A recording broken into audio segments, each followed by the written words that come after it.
we'd be able to keep that facility. Okay, I'm out of time, so thank you. Stay tuned. After the break, I'll be joined by the National President and CEO of Goodwill Industries.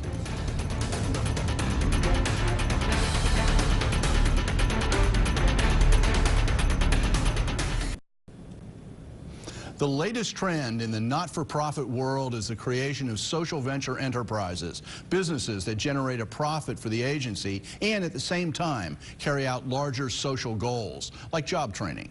Guess what? The idea isn't new. Ohio Valley Goodwill Industries has been a social venture enterprise for 95 years, in the process of taking used clothing and other goods on one end and selling them through a network of thrift shops on the other end. Goodwill uses the process to do job training for people who do not easily fit into the mainstream workforce.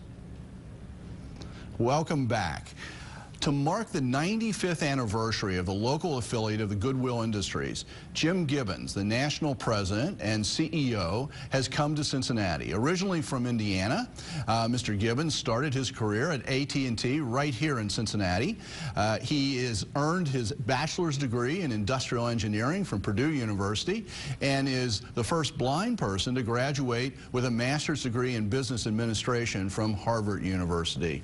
Jim, welcome back to Cincinnati. It's good to have you here. It's great to be back in Cincinnati. And we're taping on Friday morning, and you were able to come yesterday and visit some Goodwill facilities and some of the people. And what is it that you encountered there? What was your experience when you got to those facilities?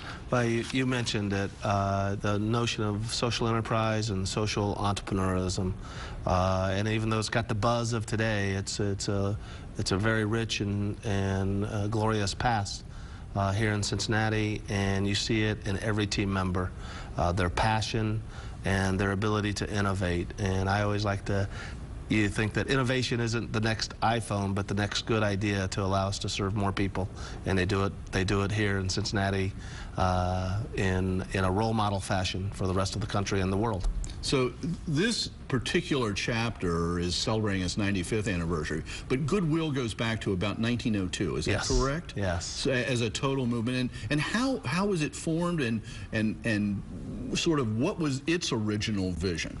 Well, we think of ourselves as kind of the original social enterprise. We were founded by a Methodist minister, Reverend Edgar Helms, in 1902 in Boston, and originally was focused on serving immigrants who really had difficulty finding a job and working through the language barriers and other barriers, but quickly found out that in collecting used goods, people didn't want to hand out, but they wanted to hand up. They started repairing those products, selling those products, and the first Goodwill was born.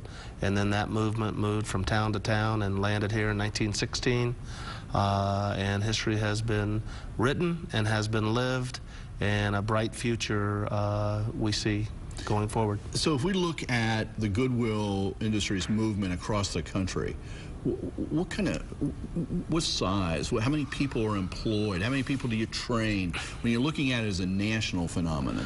When you look across the broader Goodwill enterprise, we have 98,000 employees. Growing 15,000 employees in the last 3 years. So even in this tough economy, we continue to be an economic engine for the communities that we're a part of. We serve over 2.4 million people annually. We have relationships with 100,000 employers and place 170,000 people into community jobs throughout the country. So we really work hard to be a solution for the community and be a part of the community in a very meaningful and impactful way. Now, you've been in this position as president and CEO for about 3.5 years. Correct. So a lot of that growth has come under your direction. Is this part of your vision? What is it that you bring to the organization? Well, I like to think that I have a certain vision and an ability to offer leadership. But the way that I think the best thing I can do as a leader from a broader Goodwill perspective is foster that leadership and entrepreneurialism throughout the network. We are an on-the-ground organization, and each Goodwill morphs to the needs of their particular community. So, for example, the Goodwill here in the greater Cincinnati area many years ago, really saw a need for veterans and was a pioneer in veterans programs that is, you know, as you know, today is really a very important issue, and practices that they started here in Cincinnati have been modeled and repeated throughout the country. In fact, just maybe 3 or 4 weeks ago, we did a special segment on this show about the new Veterans Court that exists here in Cincinnati, helping veterans who fall into legal problems stay out of the penal system, get training, and get back into productive parts of life. And in fact, if I'm not mistaken, reading about Goodwill, one group that you serve are people who may be having a hard time finding a job because they've got a criminal record and need some job experience that can get back into the mainstream. Yeah, we serve a wide range of populations, whether it's the, you know, young woman with single mom with 3 kids without a high school education, or the young man who found himself on the wrong side of the law and is trying to right that. And you'll see more and more people with a record, and we view it as part of our mission to really work to educate and find the employers who are willing to give a person a second chance, and we've had great success. Well, you were mentioning it, I think you said 107,000 employers that you have relationships to? Over 100,000 across the country. Okay, and that relationship means it's not just calling them up for a single job and saying we've got somebody you might be able to place in a job. You're developing an ongoing relationship with those firms. Is that right? It's about creating a value proposition for the employer, recognizing that in the way we think about it, they're a customer and we're a talent provider, and we recognize what their needs are, and then connect the dots between the individual and the employer. And that solutions mindset is, I think, what differentiates Goodwill. One of the things I want to obviously take note of here is that you're blind yourself. Do you think it's important that someone with a disability is heading up an organization like Goodwill? You know, sometimes it's helpful, but we have extraordinary leaders throughout Goodwill who don't have a disability, but have an extraordinary passion and a belief in the human potential that I think is just as powerful. But you know, I think the advantage to some degree is my ability to connect and recognize that job search process, you know, can have some challenges, and how do we overcome those challenges as a team, as a broader organization, and as individuals. You have this amazing, and we gave a quick overview of your background in business. Before you came to Goodwill, you've got these degrees from Purdue and Harvard, 2 pretty good schools. And what is it in your own life, or maybe who was it, that made those sorts of things, that sort of success, mainstreaming possible? You know, my parents. My parents were awesome. I have an older sister who's blind. I always joke around that they made all their mistakes on raising a young blind child on her, and they didn't. She's awesome. But, you know, they had high expectations of me. They held me accountable to my chores, my homework, and to being respectful to people.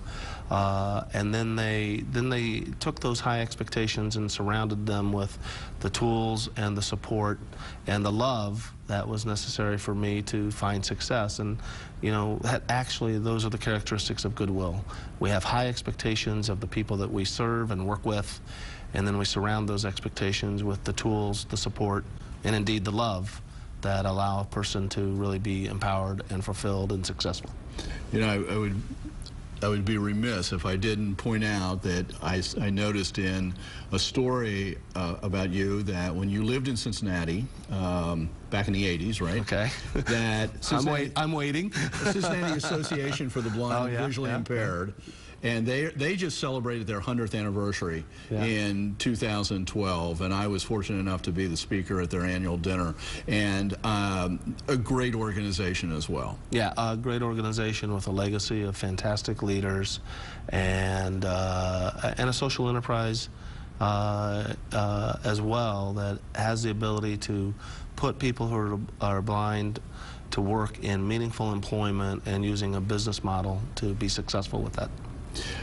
We're out of time, but I really want to thank you for coming to Cincinnati to help the local chapter celebrate its 95th at the luncheon this afternoon, and also hope you continue to come back and see us again. And good luck in this enterprise that you're about and all the work that you do. And thank you for all the work that you do. Well, thank you very much. Okay. And if you want to find out more about local Goodwill, go to www.cincinnatigoodwill.org or shop online at www.shopgoodwill.com. I didn't know you could shop online at Goodwill. That's new to me. Shop Goodwill's a great tool. They're another resource. You and Amazon.